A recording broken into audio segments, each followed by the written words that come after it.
I'm not surprised, motherfuckers.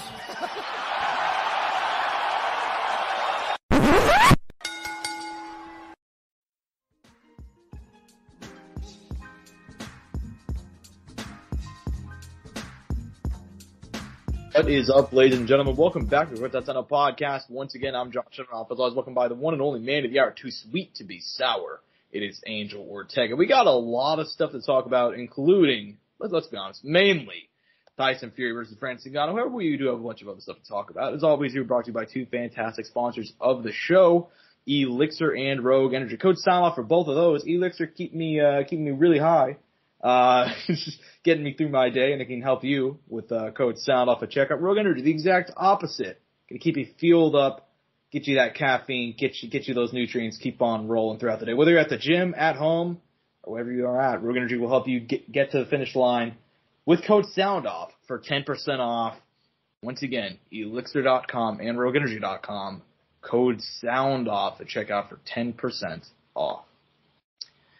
Look, Angel, we said here on the pod, and look, we gotta go ahead and we gotta acknowledge it. We said here on the pod last week, if Francis Ngannou outboxes Tyson Fury, maybe we just have a fucking prodigy on our hands. Well, you can call this motherfucker BJ Penn, okay? Because Francis Ngannou goes out there and does the damn thing on Saturday night, knocks down the Gypsy King in round 3. Joins only Deontay Wilder and Steve Cunningham as the only other men to do so. And he went the distance, nearly won on the cards, ends up suffering a split decision loss. But even though he suffered the split decision loss, Angel, I mean, it's basically a Rocky story, right? Even down to the result, coming in here as a 14-1 underdog, nearly gets the win. But before we even get into how you scored it, and all that stuff and the controversy, what did you make of the fight itself? How in awe were you watching that fight on Saturday night? I was on the edge, man, the whole time. I got on the edge of my chair quite literally. I was very hype. I was emotional in a lot of ways. I was just going through every feeling you could, man. I was just so excited the whole time, and I was very happy to have this as part of something. I'm happy I got to experience this, man. I'm happy I'm living in the time I am, because I am getting to see some pretty amazing shit in combat. And one thing that you always tell me is you got into the sport at the right time. Mm-hmm. Yeah, I mean, look, dude, you said emotional, that's probably the best way to put it. I mean, I came out of this fight having like a high, just getting to see one of our own guys go over there, because we've seen the same story play out so many times over the last few years. MMA fighter goes to boxing, they lose tremendously, they lose badly. Whenever you're an MMA fighter signing up for a boxing match like this, you're signing up for an ass kicking and a payday. That's basically it, and everybody knows what the score is, and that was supposed to be the case here. The only difference is that nobody fucking told Francis Ngannou that that's how they're supposed to go. Yeah, dude. I mean, look, you and I talked about his whole saga and his whole situation all year long, and about how everybody's doubted him. Dana said he was scared of competition, and this and that, and he fumbled the bag. Angel. He's gonna make $20 million off of this fight, and he fumbled the bag. Just still in complete awe. In terms of the fight itself, we do have to get into the X's and O's. How exactly did Francis Ngannou do as well as he did on Saturday night? Well, there's a lot of things people, even we overlooked going into this fight, Fury came out quick. He landed a big right hand in literally the opening seconds of the fight. It's supposed to set the tone. The issue is that nobody told him that apparently Francis Ngannou just cannot be rocked or knocked out in any capacity, because we've literally never seen it. In round 3, he lands the knockdown, and from that point on, Fury was very hesitant. He was just trying to get inside, trying to clinch. If he couldn't do that, he was staying on the outside, trying to jab away. He didn't really land anything significant past round 3, I guess I'd say.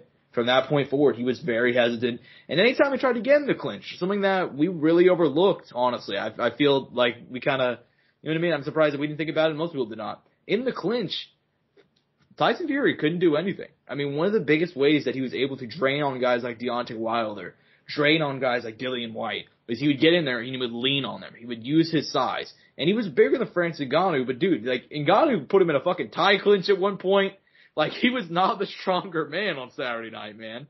How impressed were you by Francis Ngannou's specific boxing skill? I know that he did not really throw that much, and he said that he was kind of worried about his cardio, but how impressed were you specifically with his poise in his first ever boxing match? I mean, he was pretty calm, man. I was just wondering, is he going to get overzealous? Is he going to get tired? I mean, there was a lot of worries. And I think to the extent he was able to do well, as well as he could have, I think, for especially having his first professional boxing, and especially who he was boxing to at that. I mean, it was, and look, and the results speak for themselves too, man. In the words of, oh my God, I can't think the kid's name, but the chess speaks for itself. The boxing speaks for itself. Yeah. Oh God, dude. I mean, look, you could tell there's stuff to be worked, but it's like, if he already did this well, imagine what he can do with more time. And now that he has the experience and stuff he knows, and he's willing to learn, and he really wants to do this, there's some potential here, man. Mm-hmm. Yeah, no, I don't disagree. There's tons of potential here, and we'll talk about his future in a minute, but we do have to talk about the scoring. Everybody said that he was robbed, Francis Ngannou was robbed. Coming out of it, I wasn't saying robbery. I did think that there was never a situation in which case he'd win on the cards. I mean, he's fighting in Saudi Arabia, and guys, Riyadh, I'm not sure if you guys have heard about it, but Riyadh season's going on right now. And what is Riyadh season supposed to close with?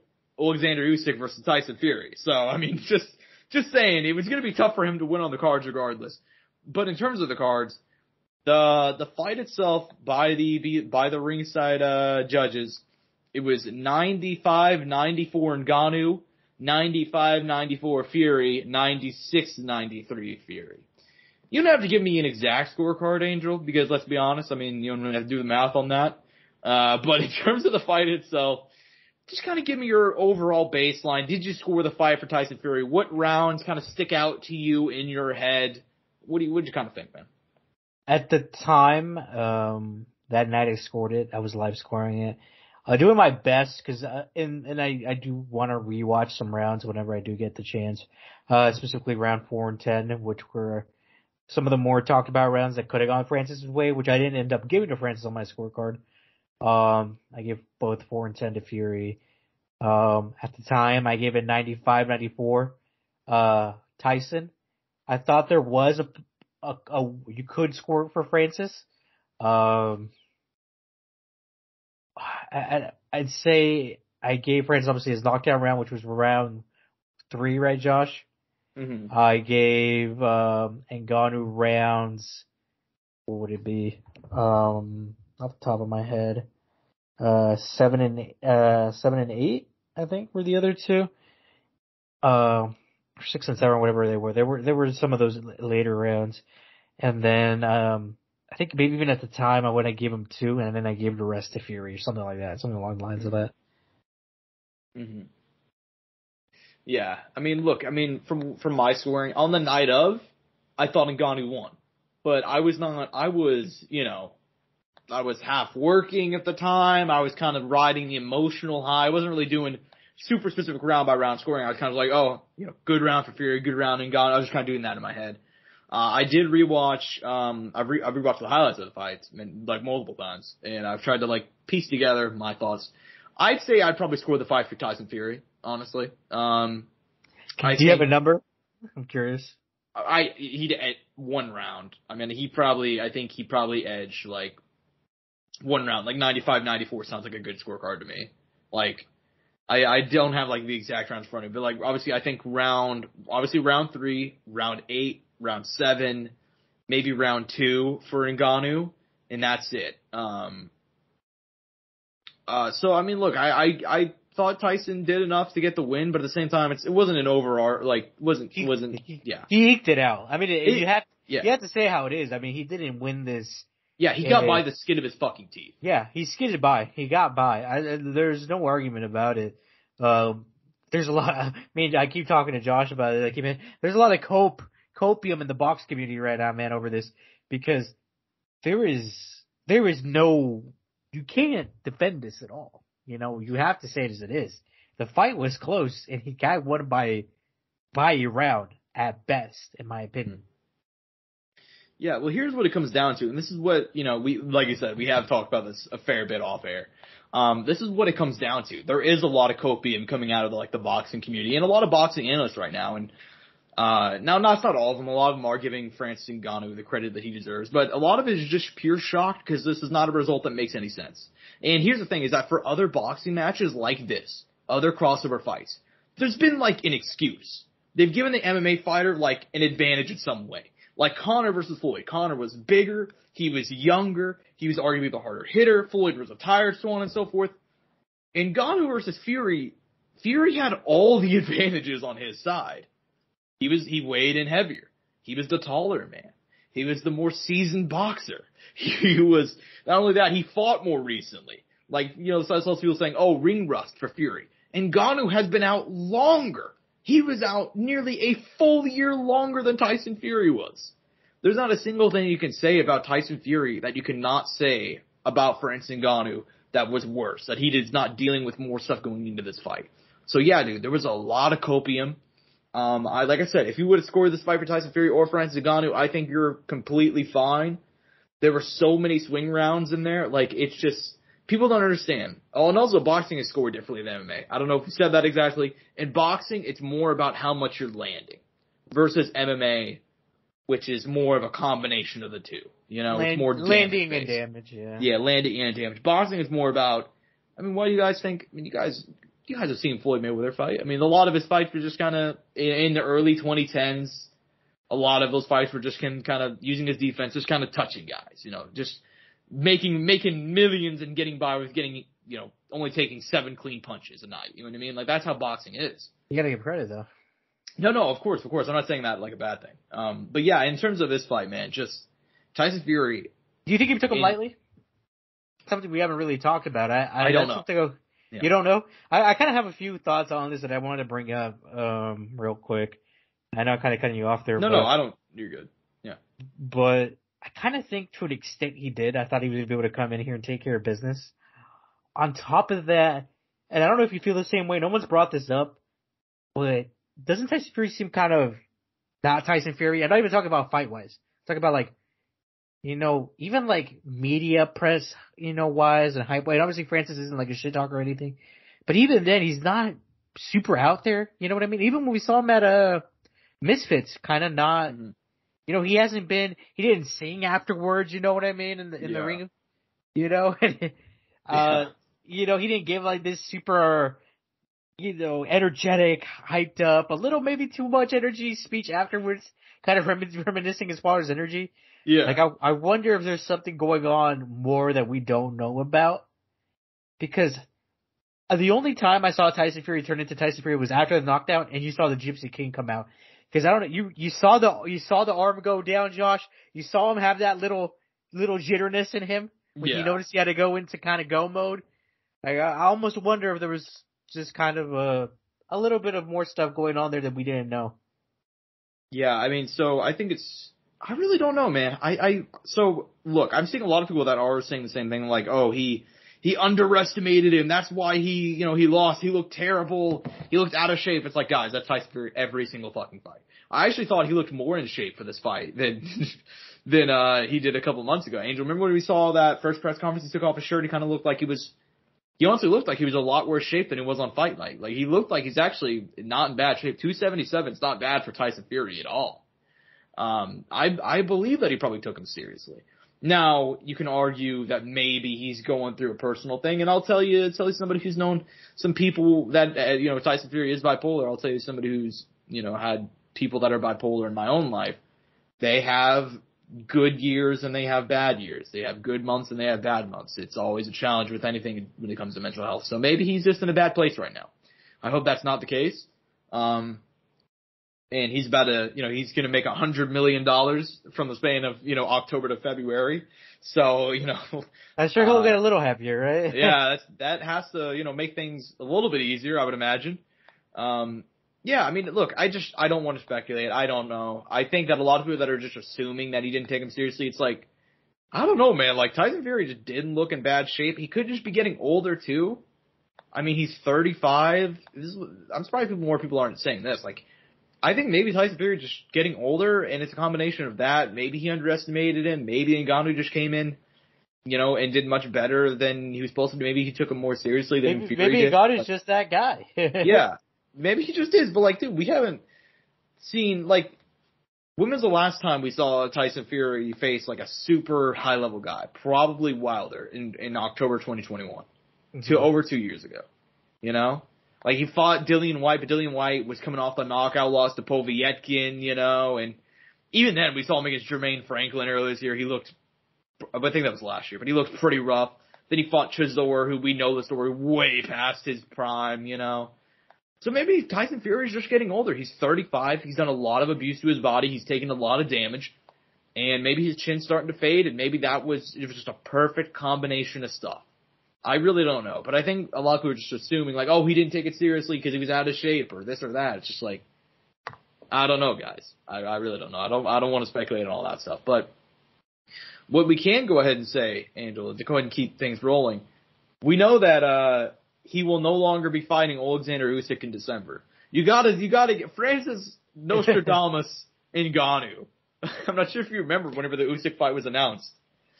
He said, how is Fury going to be able to fight after the medical suspension I put him through or something, after the damage he takes fighting me? By the way, did you see that tweet I sent you, afterwards? The one where it's like him a day before the fight, him a day after the fight regarding the Usyk fight? Yeah, dude. It's crazy. It's crazy. Yeah, that's exactly all he was saying was, hey, Usyk, you little sausage, we're going to be fighting on December 23rd no matter what. And then literally right after the fight, guys, I cannot possibly fight on December 23rd. So yeah, that's officially moved to February. I don't believe there's a date, but it's going to be in old Saudi. So all I want to know is if he does beat Usyk, is he going to sing? Oh man, he has to. I mean this is exactly why it's so crazy. I mean, Francis Ngannou, an MMA fighter, just derailed the first undisputed heavyweight championship fight in nearly 3 decades. It's really weird, right? They're now going to be going into that, like, with kind of like a weird kind of tone. Cause the day of the fight, they're going to be talking about the Francis Ngannou match. Yeah. Yeah, dude. It's fucking crazy. It's crazy. I mean, I'm still in awe. That's all I can say is I'm still in awe. And here's the biggest thing is, like, coming out of the fight, like, we were like, I'm sure we were like both in awe, but like, I told you afterwards, I even texted you, I was like, dude, like, he can box anybody now. The world is his oyster, bro. Like, Anthony Joshua, Deontay Wilder, both, dude, Eddie Hearn was on the MMA Hour, like, the next day, dude, trying so hard to sell Anthony Joshua versus Francis Ngannou. I'm like, dude, like, I'm DTF.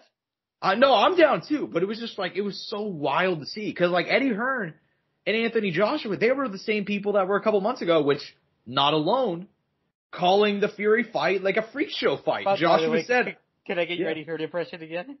I don't have a good Eddie Hearn. God damn it, you've done one off air. I hate you. I'd have to think. I'd have to think. I'm not going to embarrass myself on it. I have to focus too much to do it, dude. I have to put myself in the mindset of a 44-year-old man who is trying so hard to revive the career of Anthony Joshua. Like, I'm down for an Anthony Joshua. I'm down for an Anthony Joshua Deontay Wilder fight. But the thing about Ngannou is no, I can't do it. But that was really good though. Yeah, thank you.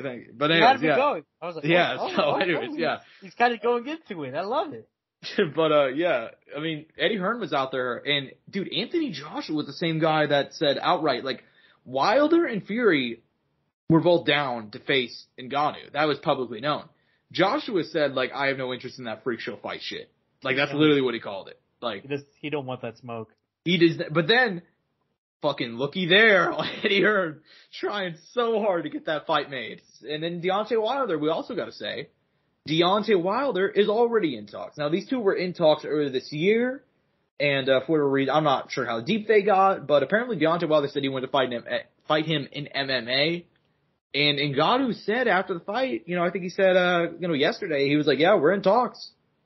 And Wilder's been training in MMA for this. So I'll pass it to you, Angel. If you let's say that you're the Saudi prince. You're his excellency MBS or whatever. I am. His excellency Marquez Valdez-Scantling, Chiefs wide receiver. No, but anytime they said MVS on Saturday, I'm like, oh fuck, fucking, he's gonna suit up tomorrow, bro. No, but anyways, let's imagine you're His Excellency MVS, and you're booking Francis Ngannou's next fight. You have all the money in the world. You have that Saudi oil money. You can essentially make his next fight regardless. Who do you want to see him fight next? Francis Ngannou. It can happen in MMA, boxing. I mean, they've got the money to make it happen. Who do you, Angel, His Excellency, want to see Ngannou fight next? Look, realistically, I would love to see a rematch. I know that's not going to happen, but if I had to choose, my two other opponents would either be Joshua or Wilder, just because they're massive heavyweight stars, Mm-hmm. They're probably the two other big guys you can do at this time and get to a deal because Usyk and Fury are fighting. Mm-hmm. Yeah, that's correct. If you were to look in like a realistically though, now that because the Fury rematch won't happen next. Yeah, no, I mean, like I said, it probably those Joshua or Wilder. That's what I said. That would be my second option. No, I know. I'm saying narrow it down, Angel. I'm saying you're the king prince in Saudi Arabia. You gotta make a decision. Oh well, I go Wilder, dude. Okay, yeah. It'd be the easier marketing scheme. Okay, cool. I just want to make sure that we're on the same page with that. Because I gotta be honest with you, I don't want to say I have no interest in Joshua Ngannou, but of the fights that can be made, I would rather see a Fury rematch, a Wilder fight, or even Usyk, to be completely honest with you. I think Usyk versus Ngannou would be interesting as fuck. You think Usyk will call out Ngannou if he were to win against Fury? I think so. Usyk's that guy, dude. He'll fight anybody. That's one of the reasons why I respect him so much, That's interesting. I wonder Cruiserweight going up to heavyweight? Fuck, dude. But that's kind of what Eddie Hearn was saying too, though, is he wants to do Ngannou versus Joshua, and then the winner of that, facing the winner of Fury, Usyk. And I think that's possible. That's very possible. I mean, it's just crazy to be in the world that we're in, where we're talking about these things, and it's not out of reach. Not only is it out of reach, it's arguably more probable than him fighting in the PFL. Or him fighting, anybody in MMA again. The only fight that would make, I think, Francis a lot of money in MMA right now would be John Jones, but we know that's not going to happen. Yeah, and it's really shitty because there is no reason why it can't happen. Because it all just comes down to the UFC's choice not to co-promote. And they co-promoted in the past with Pride. They co-promoted the Floyd boxing match, Dude, but Dana's Sky Daddy of MMA, dude. You're not wrong. Dude, it's just crazy to me. I've thought this for a while, and I want to get your take on it. I really do feel that I believe that there's a prime for everything. I think as a human being, you will have a prime of your life. Whether that's, we talk about primes for fighters. I think that Dana White as a promoter is past his prime. Because I don't understand how you can look at Francis Ngannou, who has a fight with Tyson. They both want that fight, a Tyson Fury fight. And you as a promoter have the possibility to take 20% of that, 30% of that. Because let's remember here, they took a chunk out of Conor's payday. And obviously there were other reasons why Ngannou left the UFC. But this was one of the major reasons. And they're like, no, we will never let you box. And it's like, dude, Dana, how can you let your ego get in the way that bad? I mean, that's free money that they could have had, It's fucking mind-boggling. Well, we're on the UFC John topic. I was going to ask you. I was going to say, while we're on the UFC John topic, do you think John could have replicated close at all to what Francis did on that night if he was in that spot? No. I was curious. What? I just wondering. Yeah. That's curious. That's just curious. Here's the thing. I saw people saying, like, how can Ngannou beat, this is pre-fight, how can Ngannou beat, fucking, Fury whenever he was getting outboxed by Cyril Gane? And it's like, it's just different sports, but also he had an injury. I think a big reason why people were underestimating him because he was hurt, like in his last fight, and he looked a lot worse because of it. John Jones is getting outboxed by everybody all the time. Like, like no offense, it just is what it is. I mean, Dominic Reyes outboxed him easily in their fight before John had to take the fight to the ground, had to get in the clinch, had to do some dirty boxing, getting close, that sort of thing. So no, there's no chance that John Jones would have been able to replicate that. He's just not a great boxer. He's not. His best tools on the feet are his legs. So, yeah. So no, man. But here's what's interesting about the Ngannou thing. We're talking a lot about what can happen. I asked you earlier, who do you want to see him fight? Will he fight in MMA or boxing? Angel, we're gonna get an announcement soon. Like, according to reports, he already has an offer from Saudi Arabia for his next fight. He's already been in discussions with the PFL, and the PFL's, like, you gotta give credit where it's deserved. They have been they're not great when it comes to everything, especially when it comes to fighters' rights and stuff like that, which we talk about a lot on this show, which we'll talk about later too, by the way. But they've outright said that, like, hey, we had 2 possible dates for Ngannou this year, March or February. It doesn't really matter to us which one he does. So if he wants to box, he can box. That gives us even more time to find a suitable opponent. So PFL's literally down for Ngannou to box because, look, this is what they realize. Huh? Shout out to PFL. Yeah. Well, that's what the UFC didn't realize. That, rising tide, raises all ships, bro. Like, that's Ngannou as a PFL fighter out there, fucking up Tyson Fury. Looks good for them. Now they're in the spotlight too. So, but here's the best part is that we're not gonna have to wait long. Apparently, he's already gotten an offer from Saudi Arabia.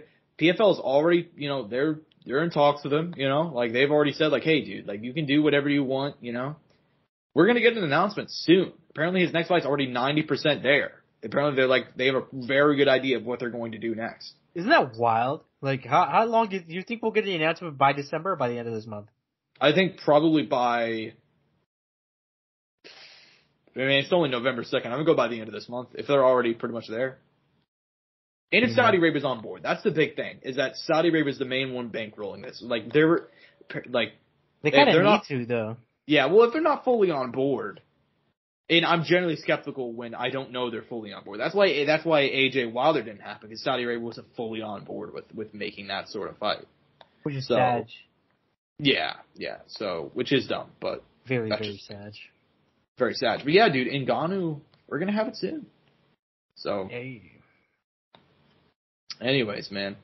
In terms of, I don't even know where to go from there, man. Any closing thoughts, I guess, before we go ahead and move on? I need to say it again, man. We lived a historic moment. At the end of the day, no one will be able to take away from Francis what happened on that night. He knocked down the heavyweight champion of the world. He took a scorecard away from him coming from a different sport. Like I told you, dude, no matter what in history, he will be known as one of the greatest combatants to walk this earth. Mm-hmm. That's exactly what it comes down to, dude. That's exactly what it comes down to. He's arguably the greatest combat sports athlete of all time. To step in there as the lineal UFC heavyweight champion and to knock down and arguably beat boxing's lineal heavyweight champion. We're never going to see it again. We might, but it's going to take a long time, I don't think if we ever will, dude. That's the thing, which is crazy. Yeah, because guys just don't step in there. Like, that's exactly it. Like, Conor Floyd, if you're talking about, he's the best boxer on the planet, but, by 2015, he wasn't, that fight even happened in 2015. 2017, he wasn't.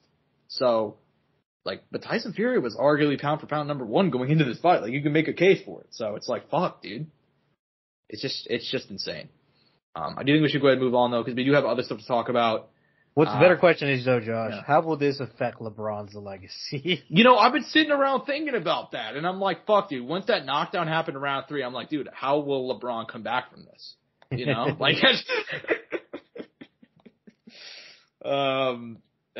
man.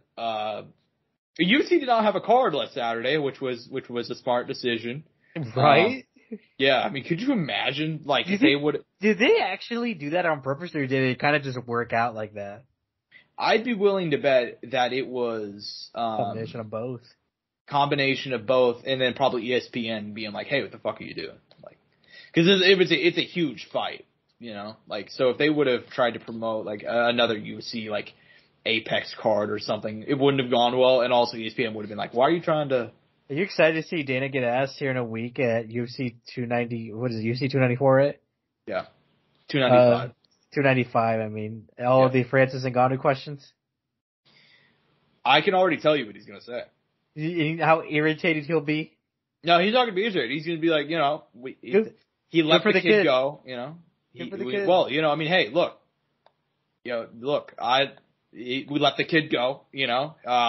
He wasn't suitable for our place, you know. He wanted to go out there and box, and you know, we just don't do that here. We book championship fights here, you know.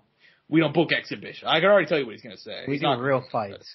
Yeah, we do real fights here. We don't do gimmick fights. You know, Francis didn't want to fight John Jones, you know. Yeah. Oh, that's right. I forgot that he didn't want to fight John Jones. Yeah, which is just so funny, by the way. Like, I mean, not to go back on it, but it's so funny now in hindsight, right? Like, Jesus. Anyway. Jesus. Yeah, I mean.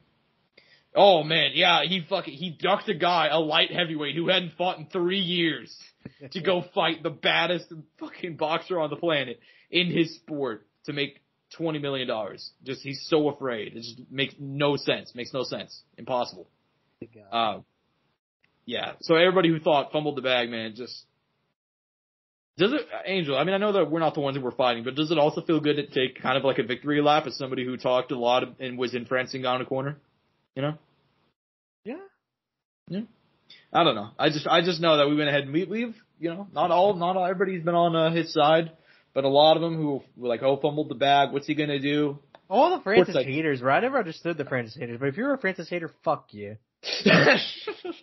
I'm gonna be serious, bro. Like, I remember in some of these communities and people were talking shit about Francis. I'm like, what? What are you guys mad about? Yeah, I'll never understand anybody that sides with like a powerful entity over Francis Ngannou's not a normal guy, but like you're siding with the company. Like what does the UFC do for you that's so crazy good? Like, cause I've watched Francis Ngannou go out there and put on years of entertainment and get paid jack shit for it. So like that's why I'm on his side. What's the UFC doing for you? You know? It's not even just that, but it's the simple fact of like, why are you questioning what this person's trying to do with their career? Like, to an extent, you know, you can, but like, I mean, as far as, how do I put it? Just them wanting to make a major move to potentially make more money. Yeah. You know what I mean? More than anything. Yeah. Yeah, I mean, it was ridiculous. And, so if you're somebody who's like, oh, he fumbled the bag, just, you know, just go ahead and sit there thinking about that. Just sit there thinking about how easily you fall for the UFC propaganda, guys. It's easy to see. Like, you just have to use your head. Like, it's true. I mean, we talked about this back in, like, whenever it was happening during the whole fucking saga. So, yeah, good for Ngannou. He arguably won the fight, and he, you know. Did you see that clip, by the way? I know real random right now, but did you ever see that clip of, oh, never mind. Think of a different thing. Okay, never mind. Yeah, but props to Ngannou, man. Real life Rocky. That's all you can say. To grow up in the sand mines of Cameroon, to, you know, making a homemade raft, flying to France, getting arrested multiple times, being deported back, eventually getting there, eventually getting to the UFC, becoming heavyweight champion, having everybody doubt you again, you know, having to go like fucking Andy and Shawshank Redemption, Angel, climbing through the shit tunnels, okay, to get out of the UFC. What the fuck is that, Private Pile? to fucking get all the way there. So you got to give him credit, and yeah, what a legend. But we are going to talk about the UFC because they do have not a big card, but there's some good fights on this UFC Sao Paulo card going down this Saturday night from Sao Paulo, Brazil. In the main event, Jailton Almeida, we know the story, 32 years young, unbeaten in the UFC. Every man he's faced has just been annihilated. Has not gotten out of the second round. He's taken like 3 strikes total, he's putting up homicide numbers up at heavyweight. Taking on Derrick Lewis. He's riding a knockout win over Marcos Rogerio de Lima. Stepping in here on short notice. Also got arrested for reckless driving literally last week. So, in a Lamborghini, Josh. in a Lamborghini. So at least he's, styling as he's getting pulled over. So, yeah. What do you think of this heavyweight main event? Derrick Lewis coming here as a massive underdog, understandably so. Oh man, the odds are always against Derrick, but Derrick always beats the odds. Yeah.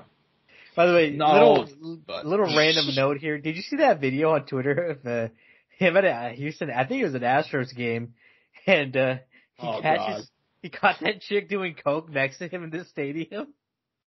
Dude, Derrick Lewis has had like multiple memes that just transcend the MMA community. The one the one of him next to the guy at the movie theater, the one that had orange hair. Yep. That's a fucking hilarious one. He has a couple of those, dude. Like he's a genuinely funny guy.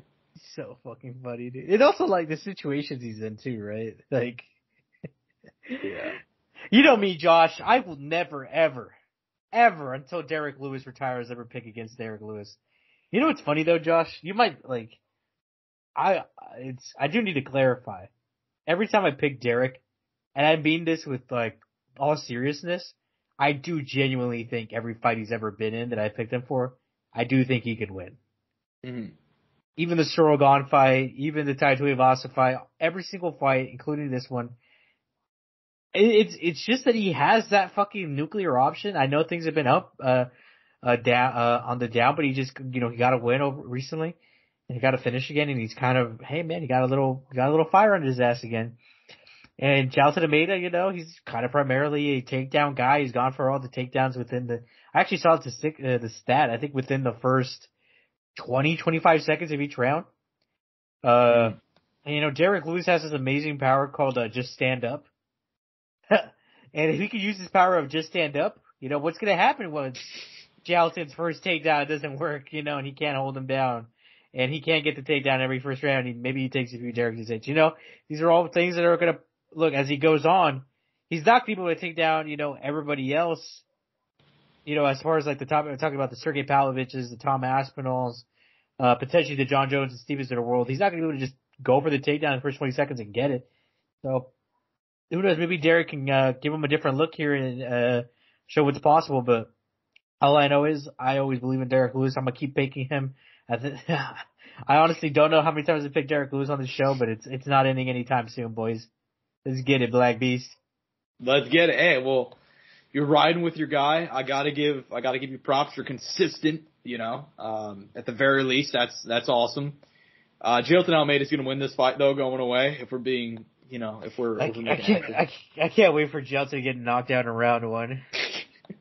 Well, to be fair, I'm not on a great. I'm not picking heavyweight fights correctly this month. So we'll see how next week goes, because you got to rally back. If this fight, if Derrick Lewis wins and I got the Ngannou fight so wrong, I'm just gonna whoever I think is gonna win, I'm gonna throw a grand on the other guy. Aspinall, Pavlovich, just the opposite way. Yeah, man. I do think Jailton Almeida is going to win, though. I mean, I just think realistically speaking, Derrick Lewis took this fight. He's going to get paid very well.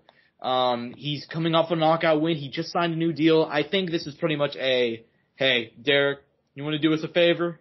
Like you're going into the guy's home country. He's unbeaten, short notice. I mean, it's everything lining up wrong for Derrick Lewis. So I've got to go ahead and take Jailton Almeida for the win. That's not any. I think this is the opposite, John. I think that all sounds like everything's going right for Derrick Lewis. Oh, really? Yeah. You think he was speeding because he was just trying to get to Brazil really fast? He was about a business flight, bro. That's probably what it was. People out here trying to disrespect my mans. You make a good point. I didn't think about that. That has to be it. I mean, he's already in Brazil. Yeah, no. I don't know if you saw the pictures, but he's already there. He's been there for a while now. Well, did you see what he said about his arrest?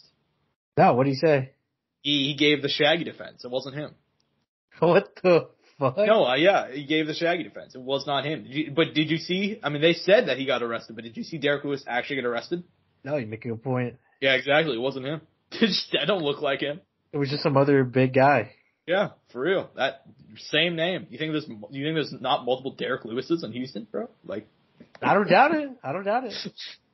Anyways, I fucking love Derrick Lewis. He's probably gonna lose though. I mean, he could catch him. He has the power to. He's probably gonna win. I know. Oh, okay. My bad. He has the power to catch him. I will say that much. The co-main event though is an excellent fight. Excellent fight. Gabriel Bonfim, 15-0, excellent prospect, taking on Nicholas Dalby up at welterweight. Nicholas Dalby entering this fight, riding a 3-fight winning streak, beating some good names in there, Muslim Salikov, Worley, Alves, Claudio. So prior to that, he lost to Tim Means. But look, dude, since he came to the UFC in 2019, he's been very, very good, very proficient striker. Gonna test Gabriel here. Do you think that Gabe will be able to emerge with the win, though? I mean, he's looking like he's potentially it, man. I mean, he is, for those who don't know, the younger brother Ismail Bonfim, who has suffered a loss recently, in his UFC tenure now. Gabriel obviously keeping the perfect 15-0 record right now in the UFC. And like you said, great matchup against Nicholas Dalby. Nicholas Dalby, a guy who, man, only if he would have, I don't know if it would have been better for him to come later in the UFC or the time he did was good and then his exit and return. But I still have so much hope for him. I know he is on the older end now, going out 39 actually here in a few days. I don't know. At the end of the day, I think he's still a fun guy. He can still put on some good fights. But he's taking on a younger guy who's hungry, perfect record, Brazilian, fighting in Brazil. I mean, the cards are just kind of stacked against him, you know? Yeah. No, you're not wrong. You're really not wrong. I mean, and also Nicholas Dalby, I mean, he's had a couple of good wins, but he's also getting up there. Like you mentioned, age 38. He's literally about to be 39 this month. So that's wild, isn't it? Yeah. Also, just Gabriel just looks like a complete fighter already at 26. Like he just needs to get those rep-ins against high-level opponents and learn how to win in multiple ways in all those high-level matchups. Mhm. Yeah. Yeah. I mean, I'm very high on Gabriel Bonfim. I think he's probably going to go out there and get a massive win. Like you said, everything's lining up for him. In the same way that you think Derrick Lewis, everything is lining up for him in the main event, I think Gabe's going to go out there and get a huge win, dude. Well, I actually think Derrick Lewis has plot armor, Josh. I think that's where you're mistaken. Oh, I didn't think about that. Does Gabe have plot armor because he's fighting in Brazil, or is he just that good? No, he's just that good. Oh, okay. All right. My bad. I think you'd be fighting Nicholas Dalby in Denmark, and it actually wouldn't make a difference. It really wouldn't. I mean, if we're being completely honest. Yeah, man. I mean, look. I mean, this is kind of it. Brazilians all on this card. They were not lacking in Brazilians. What do you think about the rest of it, man? What fights do you most want to talk about from UFC Sao Paulo? Even though when I do think one guy is really favored in this matchup, I think the opponent is very good. ELYXR, oh God, Zaleski dos Santos taking out Renat Frotinidov on the prelims. I do think these guys deserve to be on the main card, in my personal opinion.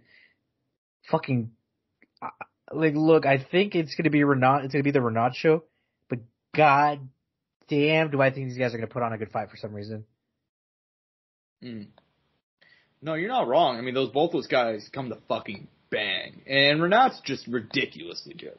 Zaleski dos Santos. I mean, getting up there a bit at age 36, but whenever he's on, dude, he is on. See his knockout of UFC champion Sean Strickland, if you don't believe me. So, yeah, that's honestly a great booking, especially for this card. Renat, dude, coming off that win over Kevin Lee. Very excited for that fight.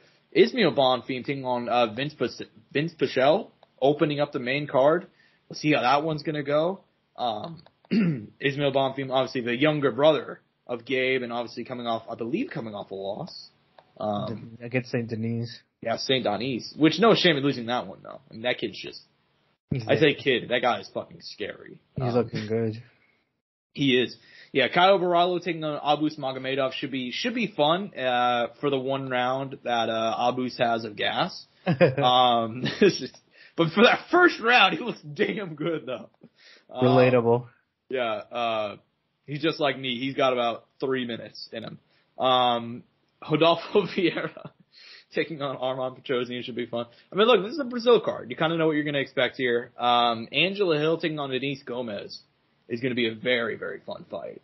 Denise Gomez has fucking power based on her last couple of UFC fights, so that should be fun. Angela Hill always comes to bang. Montserrat Ruiz, my girl, Cornel, excited to see her go ahead and come back. Riding a 2-fight losing streak, but that's all right. It's all right. And then obviously Mark Chikasi opening up the card, riding a 2-fight losing streak. We'll see what he can go ahead and put things back on track. But yeah, man, in terms of this card, man, what do you think? Probably like on paper. I mean, I know that we rate it after it happened, but like 7 out of 10. It's all right. 7.8. You know, I think it's pushing on an 8. You're giving it a 7.8. All right. I think it's up there. I don't think it deserves to be an 8, but it's pretty up there. Yeah. Oh, man, fair enough. Yeah, it's gonna be a solid card. Excited to see it go down. But we do have some news to talk about, man. Admittedly, not a lot. Like, there's not a whole lot that's happened, honestly, this past week in MMA and in boxing. But the biggest, arguably the biggest piece of news, which really nobody is talking about, is that the UFC, and by the way, not many people have discussed this entire thing, so it kind of makes sense. But the UFC will be going to trial. Zuffa / UFC versus Kung Lee is the official name of the suit. April 8th is the date. As some of you may recall, if you followed along the story with us, this antitrust lawsuit began all the way back in 2014, bankrolled by names like Kung Lee, Nate the Rock Quarry, John Fitch, some of the others. Earlier this year, you know, they went ahead and it was officially certified as a class action lawsuit. And a federal judge, I can't remember his name, but essentially went ahead and slammed the UFC for their abuse of power, their restrictive contracts, so on and so efforts to drive down fighter pay, so on and so forth.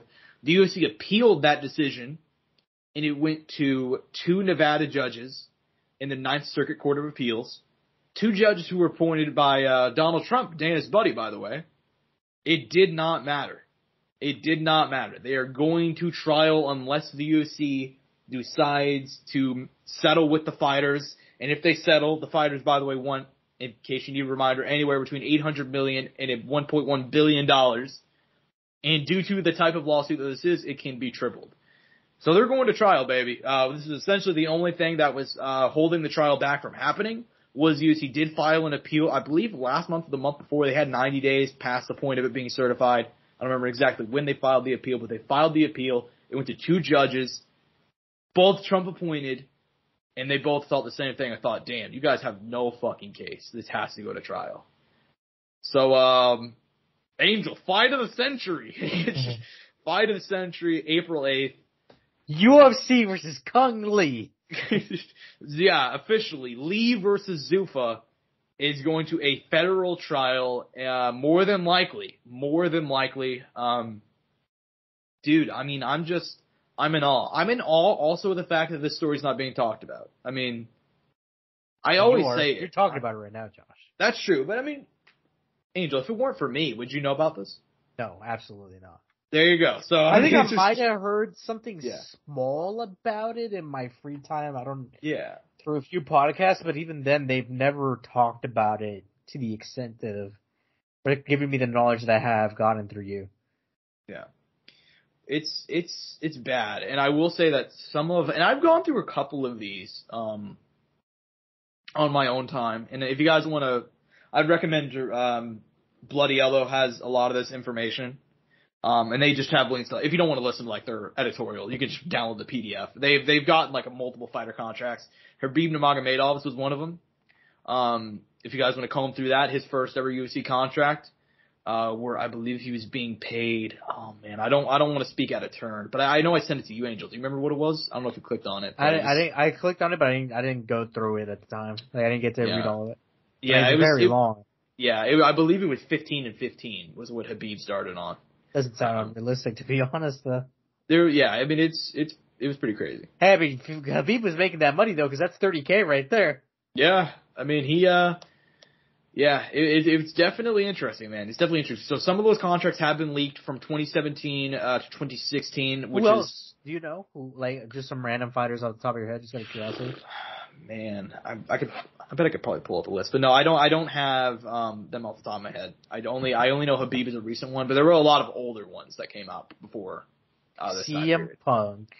Well, here's what's also interesting. Because of the fact that they went ahead and they moved this case forward, something that the UFC also filed was an appeal to not have the information that came out in the discovery phase be released to the public.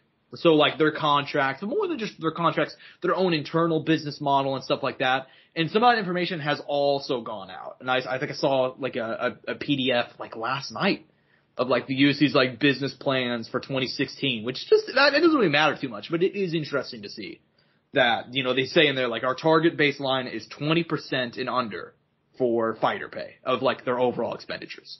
And they even have in there the graph of, like, 20%, 18%, 16%, like it's just going down, you know, like, and that's their own internal stuff. So it's very interesting.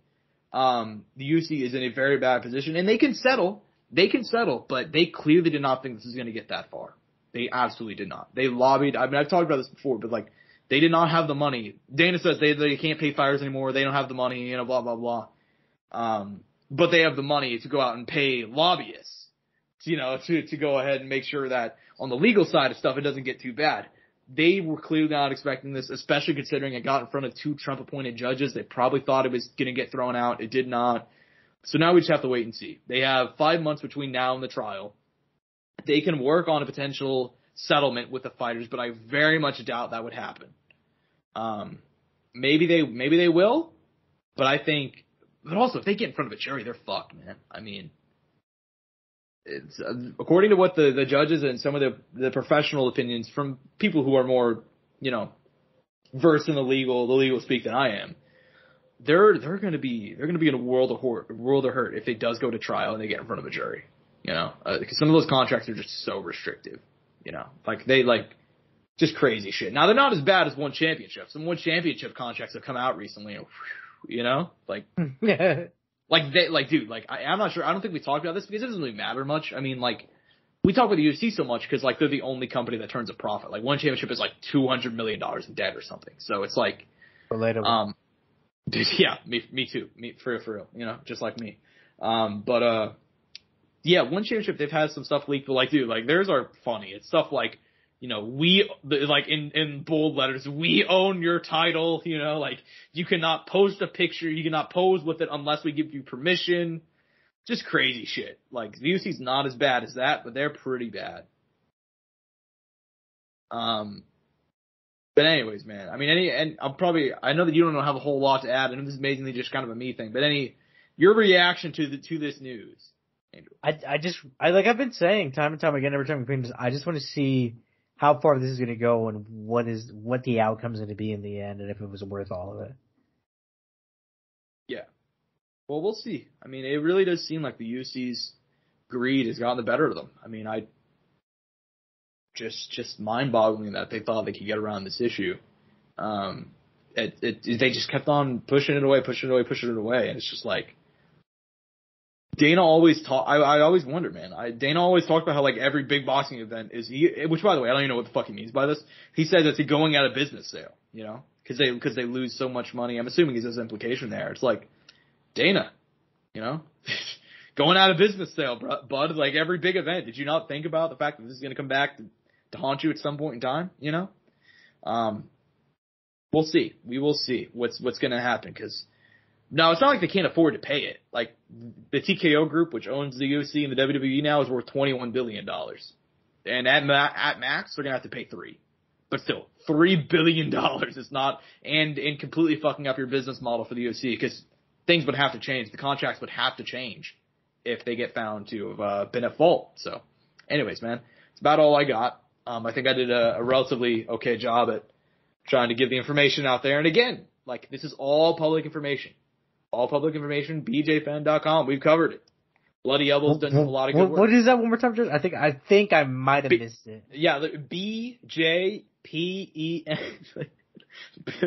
Fan.com, the number one source for all MMA coverage. And to be quite honest with you guys, like MMA fighting, MMA junkie. I'm just gonna go ahead and say them now, like, because we all know the bigger ones are not gonna cover this, barely if at all. So, damn, you're calling them out like that by name. It's true. It's true. I mean, like they'll cover it, but they'll put it as a little blurb on their website. They'll write, maybe three paragraphs about it. They won't push it to socials. I know how they work, biggest story. It's the biggest story in MMA today, and barely getting coverage. So we'll see. Thank you, Josh. Thank you for allowing us to know this. Thank you for letting the world know the truth. Yeah. But anyways, man, I mean, we will go ahead and we'll talk about it more as it gets closer, and we'll see if they make any settlements or make any overtures or potentially start moving in a settlement direction. We will discuss that on the show. We have other stuff to talk about, though. Darren Till. Darren Till has not been seen in quite a long time. 100% Angel. We've not seen Darren Till in quite some time. He got released from the UFC earlier this year. He requested his release, actually. He said that he was going to go make some big money in boxing and then come back to MMA. So Darren Till is going to be fighting in Russia in an MMA fight against an 18-3. His name is Magomed, I believe. I'm pulling it up right now, actually. His name is Magomed Ismailov. He is 18-3. He's a Russian internet star. They're going to be fighting in MMA, apparently. This has not been made official, but apparently that's the direction it's going in. What the fuck is Darren Till doing with his career, dude? I don't know. I mean, it's just... He's rebuilding, man. Maybe he's trying to get a one championship, PFL maybe. But he requested his UFC release. He got it, though, right? He's free. I don't know why he wanted it, but he got it. He got his freedom, dude. They gave him the sock. They gave him the sock in the book, dude, like Dobby. If you know, you know. Yeah, that's a great comparison. Yeah, I genuinely don't understand, dude. I mean, he was talking about getting that Mike Perry fight, and then now it's Eddie Alvarez, man. Just, I don't know what he's doing, man. I mean, because this isn't, man, I'm still in awe, dude. I just don't understand. To request your UFC release and to not have a backup plan, because he clearly thought he was going to get a big boxing match, but it's like, the Pauls apparently have no interest, or if they did, they're not going after him, and it's just like, dude, like, he really, this doesn't benefit him in any way. Maybe he's getting a massive payday, but I doubt it. So, he can't be making that much money from this. There's no way, right? He could have been making more money in the UFC, right? I would assume so. Yeah, this is mad weird. Yeah, it's just odd. And now this is not confirmed, and look, especially when it comes to Darren, he's had multiple, like, false reports out there. He hinted one time he was going to be fighting a Paul brother. It didn't happen. He's talked about fighting Mike Perry 7,000 times. It's not happening, so it's just, how much do you really think it's going to happen? I don't know. In this circumstance, just like, dude, if it does, who's advising you? Like, dude, from fighting Tyron Woodley for a world championship to fighting some random guy in Russia for an undisclosed amount of money. Yeah, well, I mean, dude, that's you don't even have to go back that far. You can just go to Dricus du Plessis. He fought Dricus du Plessis in his last fight, and now Dricus has won, like, arguably the middleweight number one contender. So it's like, Jesus. He didn't have, well, dude, even before that, he did lose to Derek Brunson. But before that, dude, that Robert Whittaker fight, on Robert's fucking little run back, that was probably his hardest fight. Yeah. Yeah, you're not wrong, dude. And look, like, and Darren nearly beat Dricus. people forget, like, he got kind of got, like, fucked up in round 1, but he was bringing it back in round 2 and 3 before he got subbed. Like, he had a very good chance of winning that fight on the cards if he did not get subbed in round 3. The Derek Brunson fight, he was losing, and then he rocked him in round 3. They nearly got him out of there, ended up getting finished. Like, Darren Till is still, I think he's still a legitimately top 10 guy at middleweight. So that's what makes his release even more. Yeah.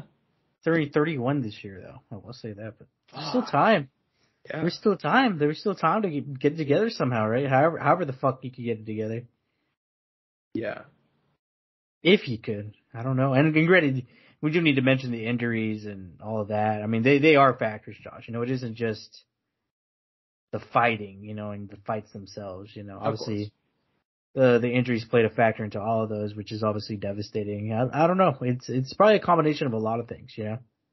Mm-hmm. Yeah. I mean, look, dude, there's a lot of factors that go into it, obviously. We'll see what happens if this ends up being real, if it ends up being confirmed. If it does, it's just like, man, fuck. It's just so disappointing. That being said, we do have a big fight announcement. Dude, it is so refreshing to be excited for a UFC fight night. Like, it's not to say that it doesn't happen, but it is pretty rare, dude.